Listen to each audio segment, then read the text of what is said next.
Stanley Sfikas, professor of classical philosophy at the University of Indianapolis, Athens campus, accepted my proposal to search in the Athens National Library for evidence concerning the correlation between the positions of contemporary astrophysicists and of the ancient Greek philosophers regarding the beginning of the world.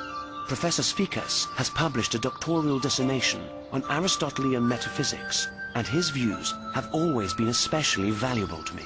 After a detailed investigation that we conducted in ancient texts concerning ancient cosmology, we reached common conclusions, a fact that made me particularly happy.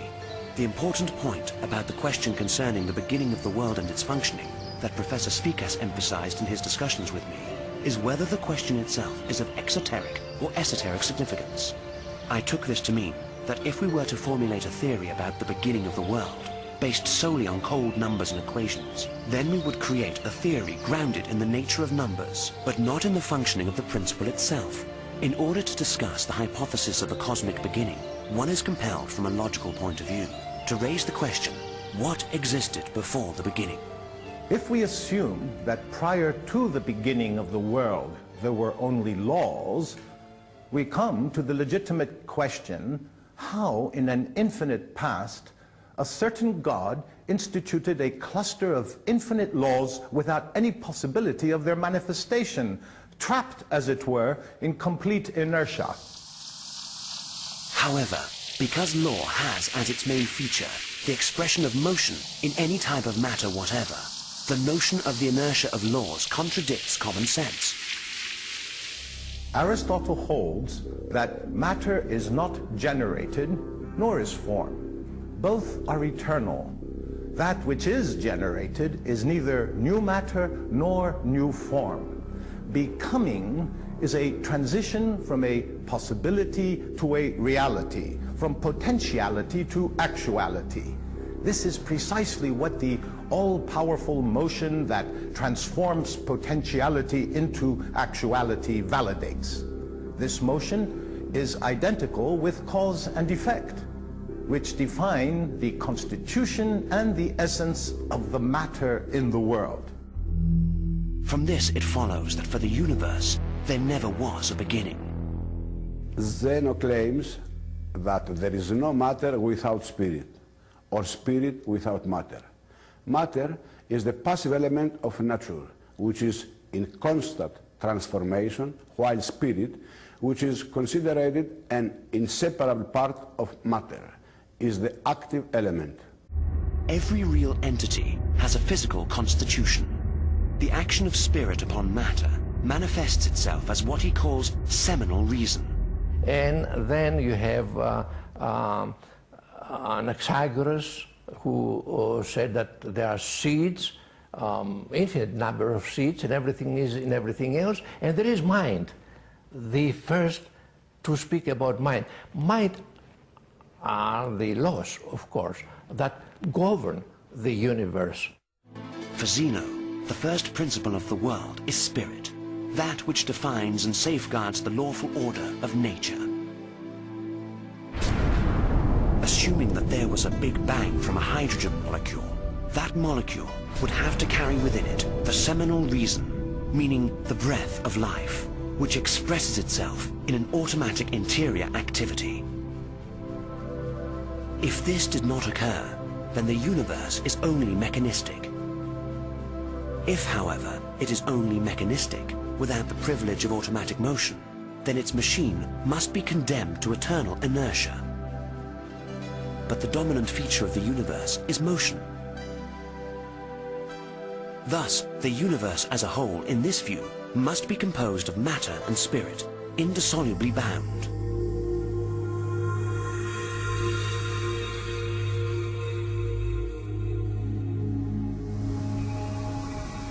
Returning alone to my home that rainy night, I was thinking that the most serious question in our lives is, why does the universe exist? I posed myself questions and tried to answer them. Is the universe perfect? If it is not perfect, then why is it amenable to equations? And why do the laws which define its existence and its essence not collapse? If it is perfect, is it eternal? If it is eternal, can it have a beginning? If it does not have a beginning, does it have a divine source? if we assume that it evolves with an outward tendency, ought it not to have an automatic tendency to flow inwardly for it to construct its perfection? If the universe functions mechanically, can it also be animate? Does it have a divine origin? Does it have a divine destination? If not, why not?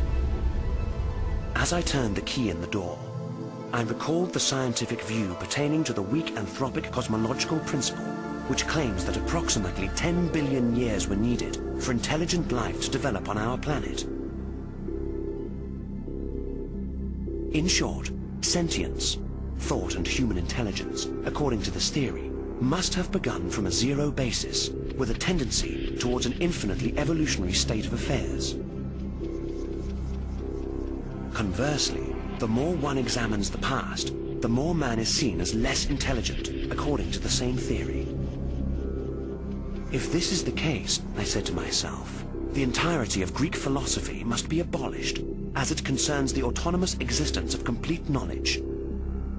And this, because I have always believed that science is the servant of wisdom, and never the converse. And that the key to every scientific demonstration is the experiment produced by the mind for the solution of each problem. I was happy as I closed the door of my house. I was certain that at the apex of the pyramid of becoming, there was spirit, only spirit. Spirit which is eternal, unborn and immortal. Intellect is an eternal creation of eternal man in an eternal world. The three big questions of philosophy, as we know, is what is really real, what is knowledge, can we have certainty of knowledge, can we have truth, and of course, what is the good, what is the agathon? These basic questions that correspond to metaphysics, to epistemology, and to ethics, the three major parts of philosophy.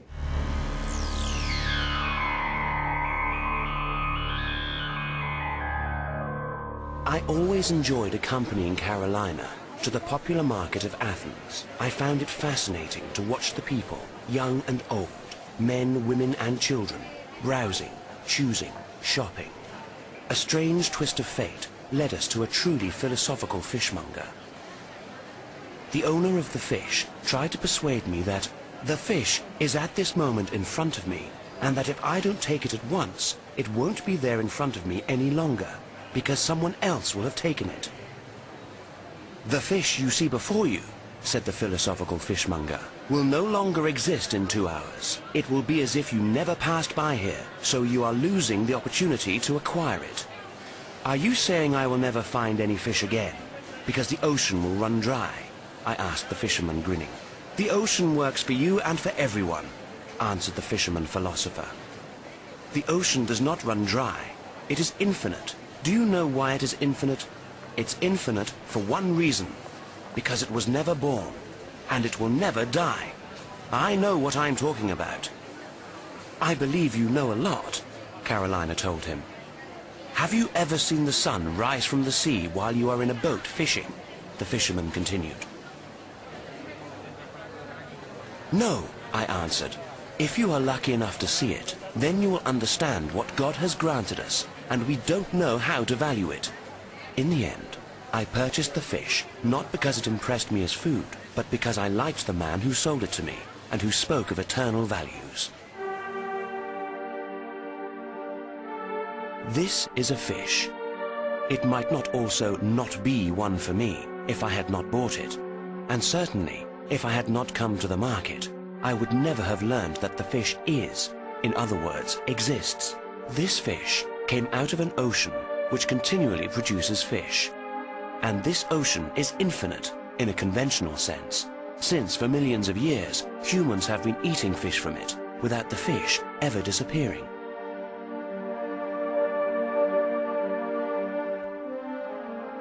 I was thinking that Aristotle believed that being refers to whatever man can apprehend in the entire universe with his 5 senses, and that being is characterized as a subject by matter as well as by form.